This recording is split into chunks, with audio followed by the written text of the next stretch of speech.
Hi, this is Maggie from Crafts the Charm. Thank you for stopping by my channel. I'm so glad you're here. I redecorated the room that has this door in it. This door goes to the outside a few years ago, and I hopefully will be able to stick a before and an after photo in here to show you what I did. One of the things that I did was I removed all of those heavy curtains and I just replaced them with simple blinds. I wanted to make the room brighter. But this door is a steel door, and I wasn't sure how to put a blind on a steel door. The solution I had previously was I had a magnetic curtain rod holder, and I can show you a picture of what that looked like, and I had an ugly curtain hanging from it. I wanted to put a blind here like I have in the rest of the room. But how do you attach a blind to a steel door? The first thing that I tried was magnets. When I tried attaching magnets to the blind, they just weren't strong enough. But you'll see that the solution now, and my deck is looking terrible for the winter, but this solution works really well. It's really strong. So I'm going to show you how I did that because I have two other steel doors. Okay, so here's another door. It's a steel door, and you can see the magnetic curtain rod here, complete with ugly curtains. And my goodness, it looks like I didn't do a very, what the heck? I painted the outside of the door a couple of summers ago. It looks like I made a mess. Wow, okay. I didn't expect that. Well, this door isn't even painted, so I'm going to have to paint it first.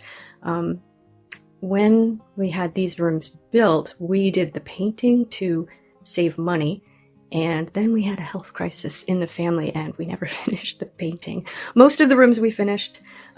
This one we use for exercise and storage. It's kind of a mess. So I guess this one was sort of low priority. So the first thing I'm going to do is I'm going to take that down. It's certainly an option, especially if you have a nice curtain, to use a magnetic curtain rod. But I'm going to take that down. I'm going to clean the door and paint it. And clearly I need to do work on the trim too. I need to fill in all of those little nail holes. So I guess I'll do the trim too. I no longer have this color, so I'm going to use the color that I used in the other room, and hopefully that won't really matter.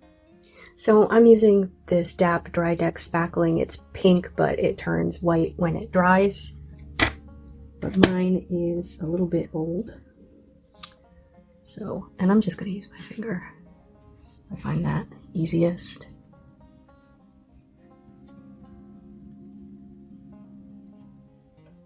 It's not so easy to hold the camera and do it. Some of these, like this one, is actually sticking out, so we can't do anything about that.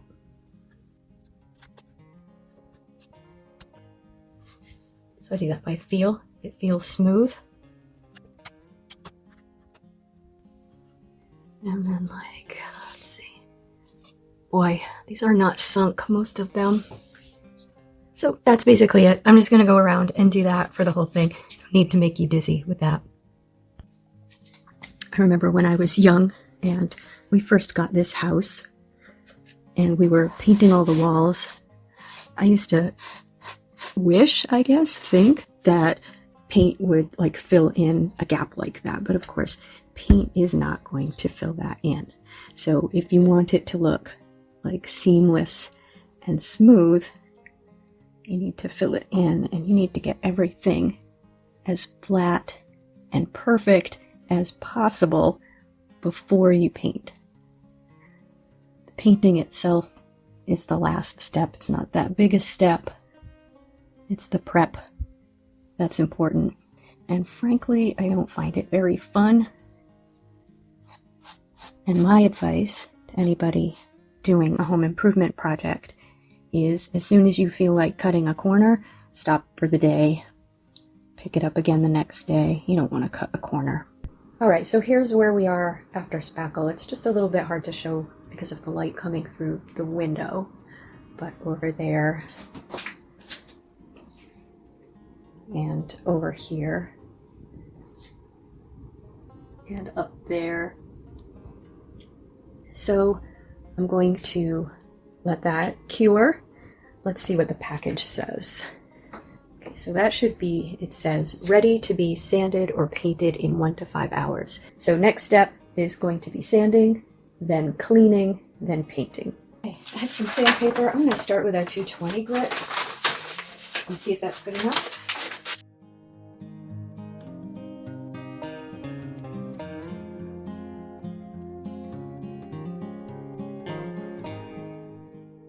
Okay, and I'll do the top and then we'll wash it. I'm going to brush it off first with a brush. I'm going to clean that now. And this stuff is called Krud Kutter. This is the stuff I used to clean the outside of the doors. And I landed on this when I looked at Bob Vila's website on how to prepare surfaces for painting. I don't know that he specifically recommended this product, but whatever properties it has are the properties that he recommended. So I'm going to start at the top. And I'm going to spray it on. And I have just a bucket of water here and a sponge. And you're not going to be able to see the top, but once I get down here, I'll show you. I mean, you've seen people clean things before.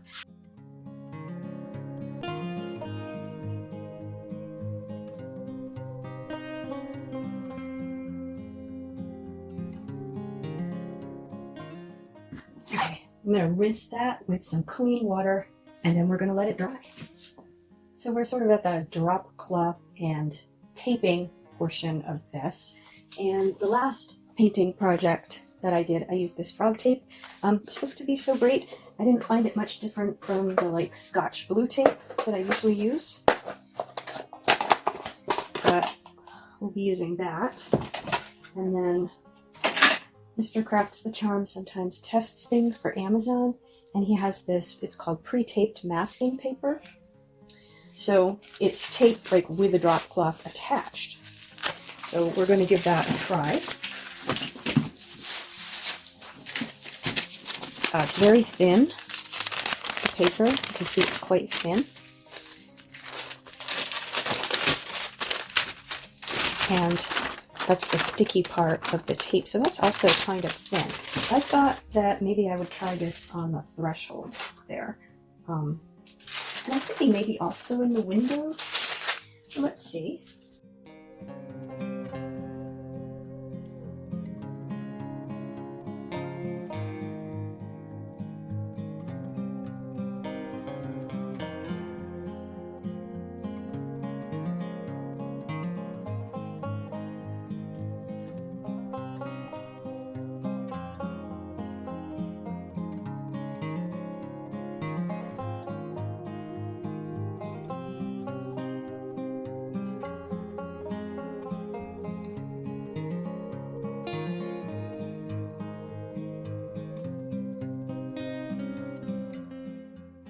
Okay, I'm going to do my best here.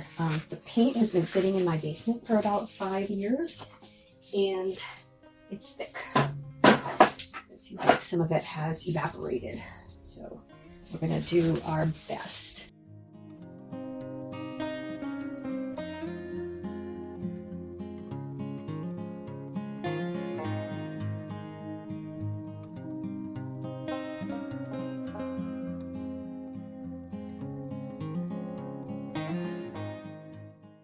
Now we're ready.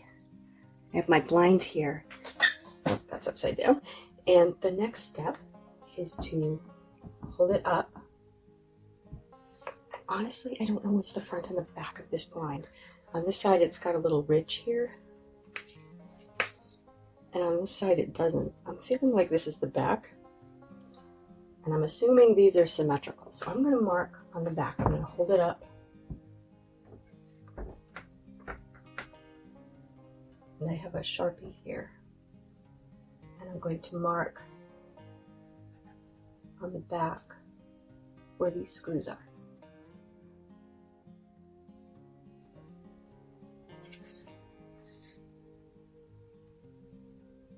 And I'm going to take one of them out, and this is so I can figure out what size drill bit I need.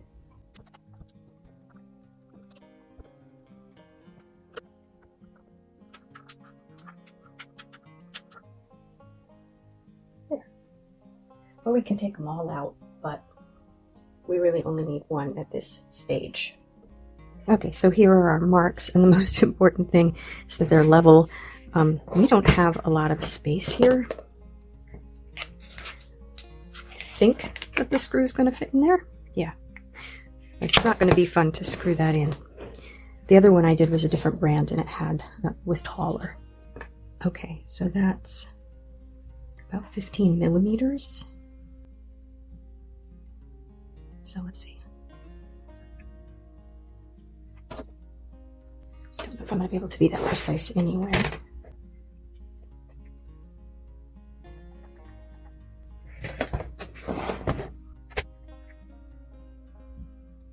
Oh, that one already is there. Okay.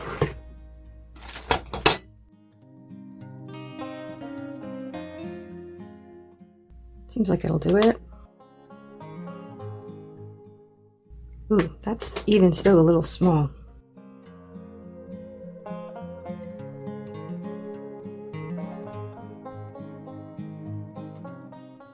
Okay. That should work. If I can screw it in. Okay, now this is going to be really tricky because this is just such a narrow little top.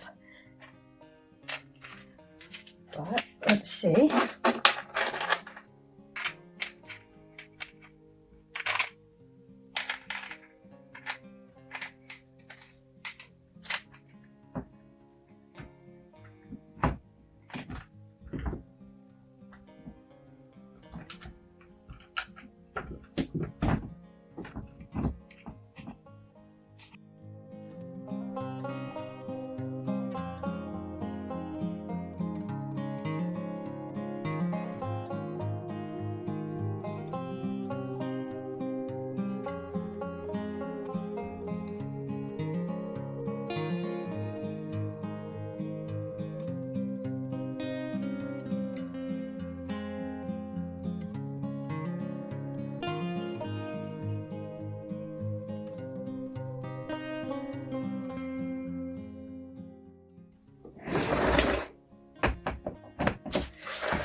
Now these could be tighter on the ends. I'm going to see if we have a screwdriver that I can use, like one that's shaped like an L, so that I can get those two a little tighter. Found one.